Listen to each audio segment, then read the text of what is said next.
We owe it to our friend to ensure that his killer is not just prosecuted but punished.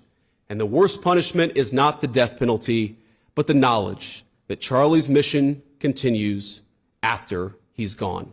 That's Vice President JD Vance filling in for the late Charlie Kirk the Monday after his tragic assassination as we begin a very complicated and nuanced debate about Charlie's legacy, what he would want, and where political violence actually comes from. Hey, everybody, I'm Dave Briggs here with Colby Hall. And Colby, you wrote about this. This is a moment that is perilous for most journalists because they don't want to be at all critical of Charlie Kirk. But look, Charlie Kirk's legacy is that he engaged his opponents face to face. And yet, with his passing, we're encouraged to not do that. I believe if we truly want to honor Charlie Kirk and his legacy, we should be debating his legacy and the statements that he made. I decided not to pull down my content critical of Charlie because I don't think he'd want me to.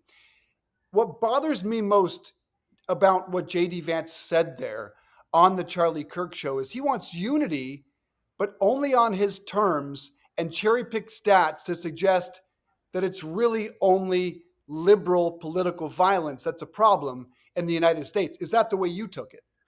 Yeah, I mean, I think there's a few things that you have to just say right off the bat. Like the political assassination of Charlie Kirk is a deep scar in American history.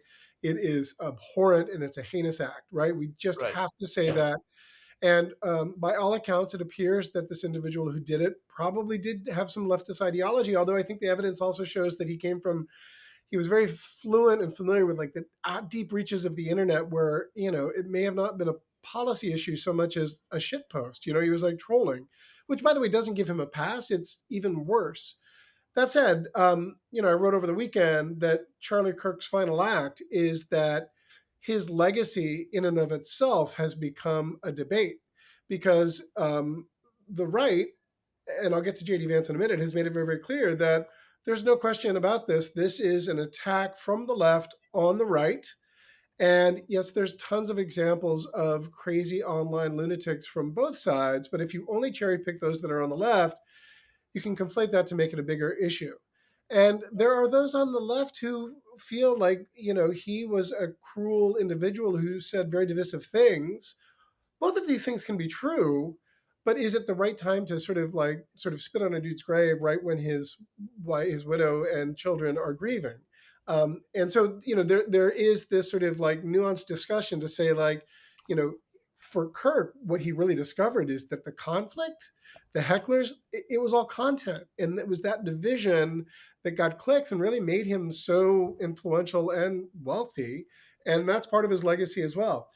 JD Vance was stunning there because basically he's saying yes, technically I want unity. However, let me list all the ways in which the lunatics are all on the left. And of course, the most visible political violence of late have been, against Charlie Kirk, against President Trump.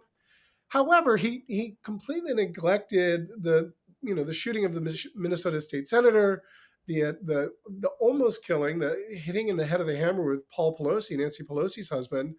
And honestly, you could argue that January 6th was its own unique form of political violence. It was a protest that went wildly out of control, and it would have been way more violent and probably took some lives had the Capitol Police hadn't been there to sort of save them. So I thought what JD Vance was doing there was deeply divisive and deeply craven, and it was really an appeal to shore up the MAGA base and to say, we're mad, we're blaming them, we're the victims, let's go get them. And the only true call for unity I've heard to date from the right is from Utah Governor Spencer Cox, who has called out political violence on both sides of the aisle and has suggested that social media is, quote, a cancer. That is a leader. Right. That is the only leadership I've heard from the right. Everything else I've heard to date is strictly blaming the left and cherry picking political violence towards one side of the aisle. And I'm glad you mentioned January 6th, because at one point, as we all know, that was the line that JD Vance would not cross in supporting President Trump. Right. He called him a moral coward. He called his behavior abhorrent. And that was the line he could not cross. And I believe this is not just political violence. That, to me, is the signature greatest political violence in our nation's history. And not only did JD Vance's boss encourage that, but he then later pardoned it. And if you're not going to name the Proud Boys and some of the others involved in January 6th, then you have failed as a leader. Right. You are backing away from this debate entirely. Right. And as you mentioned, these protesters didn't just injure and attack Capitol Hill police officers. They were calling for the death of Mike Pence and Nancy Pelosi. Right. Not only encouraged, it was pardoned by the president. And it harkens back to what President Trump said on that curvy couch on Fox and Friends, that it's only comes from the left. He did not acknowledge that there is any part of political violence that comes from both sides. So I am disgusted in this moment. And I certainly agree with you. This is a moment that which we all agree. This is despicable. It is abhorrent. It is tragic what happened to Charlie Kirk. But I believe he would want us continuing the debate on both sides. That's, after all, how he made all this money. That's how Charlie Kirk distinguished himself from the Megyn Kellys of the world that did sit behind a microphone while Charlie took his debate to college campuses and engaged with his opponents. And he was a master debater. But we cannot achieve this unity that JD Vance is talking about without acknowledging we have a massive problem on both sides of the extremes. And I don't know if you've noticed, Colby, but we've also started scorekeeping how people are honoring Charlie Kirk. 27 NFL teams honored his death on Sunday, which I find an astonishing number. Conservatives only cherry-picked the idea that 5 did not, which I find baffling, because you know how many honored the Minnesota state legislator who was killed in political violence? 0. Right.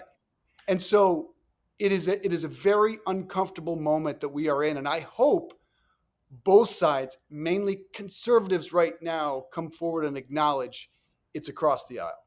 Well, I think Charlie Kirk was a national political leader, and we've not, seen anything like this in really since the late 60s when I was 2 or 3 years old, right? And yes, people have been shot, but shot and killed is a different sort of thing. Yeah. It's funny because, I wrote a column Friday that I didn't publish because it was a little too overwrought and grandiose, but it was an open letter to President Trump saying, we need serious leadership right now. We need someone to cross the divide. And it was, it was a flat out sort of, plea to say, like, help us heal and bring us together, and don't use this as a way to divide. And in a weird way, it was meant to spotlight that that's not how he's wired. Like, he never ever he never takes the soft road. He always hits back harder, right? Like, he's always on attack, and now is not the time for that. And what we saw with JD Vance was more of that. And so it leaves us only to sort of criticize the most vocal leaders on the right because they're using this, what feels like kind of a craven or deeply cynical way to, like, sort of leverage for more power. However, I will say the Democrats have really no say in this, right? For a variety of reasons. They're sort of bereft of any sort of leadership at the moment, but they're also completely stymied. They're in this trap set by Charlie Kirk and by Trumpism in general that, if you say anything that goes against, what Charlie Kirk said, that was, he was pretty openly anti-feminist or sexist, just telling women to sort of go to college so that they can get an MRS degree and, have babies. He played with a lot of racial dog whistles that were sort of played against tropes. Privately, his friends said that he was really charming and funny and delightful, but publicly he was very powerful because he always hit back harder. And so Democrats can't say anything about him right now. And so that's why you leave it to JD Vance to sort of honor his memory by finishing a show and using that opportunity to, again, not only sort of blame the left for all the wrongdoing, but threaten the liberal institutions, what he seems to be as liberal institutions that are enabling this. And he cited journalism, and he cited sort of George Soros. Did you know that the George Soros Open Society Foundation and the Ford Foundation, the groups who funded that disgusting article justifying Charlie's death, Do you know they benefit from generous tax treatment? They are literally subsidized by you and me, the American taxpayer. And how do they reward us? By setting fire to the house built by the American family over 250 years. You know, that to me, no one wants to sort of have any institution that's sowing violence, but that's a huge stretch. And to me, that's more concerning is that he appears to be threatening federal government retribution against people that he disagrees with. And depending on how that's executed, that's not only just anti-constitutional or unconstitutional. It's authoritarian, and it smacks to the very fabric of who we are as American citizens. Again, have to say it. It's never ever okay to kill or shoot anyone, a political leader like this. That said, I think we will be judged as a country by how we react from this horrible moment, and not and if we look to seek revenge, it's weird. Like, for Charlie Kirk was super Christian. He wore it on his sleeve, as do many in the Trump administration. This whole sort of eye for an eye is Old Testament. It is precisely against, I'm not very religious, but goes against the teachings of Jesus Christ, that turn the other cheek and love your enemy as yourself. And we've gotten so far from like a basic golden rule society that it's very troubling. And again, I'm deeply concerned about the future of our societal fabric and the future of our country. Yeah, and I want to be clear. We do condemn the political violence on the left, and we do mention it. It has been vile, and the assassination attempt on President Trump, in fact, even the second one at his golf club, and the shooting of the congressional baseball game. These are despicable, vile acts that should be punished and should never take place in this country. We just wish our leaders would acknowledge the both sides of it. And Governor Cox, again, I mentioned of Utah, people are baffled that this is actually the same party. This is a Republican, the same party as President Trump. He has been clear in calling this a watershed moment, but he doesn't know, and he stated this publicly, if it's the end of this type of violence or it's the beginning of a whole new chapter of political violence. And I have to be honest, I think it is the latter. And I'm really brokenhearted to say that, because I see nothing at this point that's going to turn down the volume. Cox also said he doesn't think it comes from leadership or a president. I do believe it has to. I do believe it has to come from the top down. We don't Well, it doesn't hurt. Will we have that in 2028? I don't know, but I'm not optimistic. Well, I think, the President Trump has the biggest bully pulpit, and what he says to his most sort of ardent supporters will make a big difference. And to what we were just talking about, JD Vance cited, read from the Bible. Let's watch this clip. St. Paul tells us in the book of Ephesians to put on the full armor of God. Let all of us put on that armor and commit ourselves to that cause for which Charlie gave his life, to rebuild a united States of America, and to do it by telling the truth. So Ephesians, St. Paul, sort of armor yourself in God, or we're the armor of God. That to me, and again, I'm not a huge biblical sort of historian. I always read that as, don't take up arms, but, sort of cover yourself in the glory of God and show grace. And yet the way that I heard him say that, or I feared a lot of his supporters will hear that, is armor up, we're going to war. And given the disparity of gun ownership across the partisan spectrum and the anger for the death of Charlie Kirk, it actually makes the NFL team celebrating his memory make some sense, because maybe that's an effort to sort of calm things down, but the calming is not coming from Trump or Vance. In fact, the inciting of and fomenting of more anger, which I find to be deeply, deeply irresponsible. And I hope it doesn't get worse before it gets better. But like you, I'm worried. Yeah, I will leave people with this question. Is Governor Cox right? Is this a watershed moment? And what do you think happens next? Do you think we get better? Do you think this is just the beginning of a new series of political violence? I will give credit so far to those mourning Charlie Kirk in entirely peaceful ways. And this has been pointed out on numerous occasions, that does not resemble the aftermath of George Floyd's killing.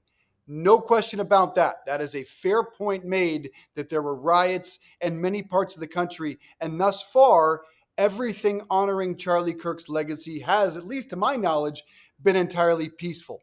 Well, I think you're right. However, it's apples and oranges. They're both fruit, but George Floyd was killed by a cop, and it was a tipping point for you know, decades, centuries of unfair policing.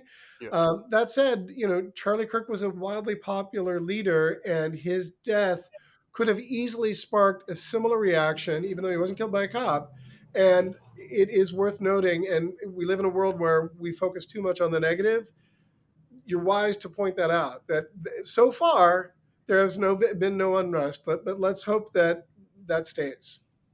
We'll leave with those questions, folks. Leave your comments and questions below. Do you think the violence is ending or just beginning? And how do we really honor Charlie Kirk? Should we be debating the statements he made, some of the racial statements, some of the MRS degree statements? Should we at least bring this back into the public debate? Colby, thank you, my friend. Appreciate it. Good stuff. Thanks for chatting.